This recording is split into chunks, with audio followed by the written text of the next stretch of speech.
first section of the Berlin Wall fell on November 9th, 1989, and over the next year, the rest of the wall was fully dismantled.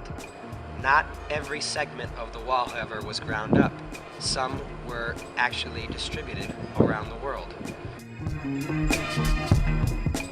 They can be found in hotel lobbies, museums, universities, and inside commercial buildings.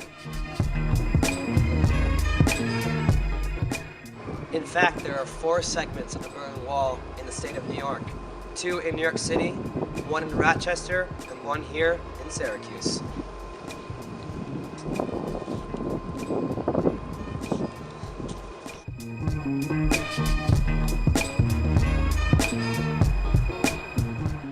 S.Alt City is an interactive mural in downtown Syracuse that celebrates its industrial past as well as its current status for being an artistic hub. On closer inspection, the mural turns out to be a mosaic of hundreds of QR codes, each linking to a community arts organization in the greater Syracuse area. The last of all Waylock buildings along the Erie Canal is located not far behind us, but to our left is an interesting structure. What might look like an old window that has been bricked in by concrete was actually the way that people would remove themselves off barges along the canal and enter the buildings. They would literally leave the canal boats and step down into the buildings.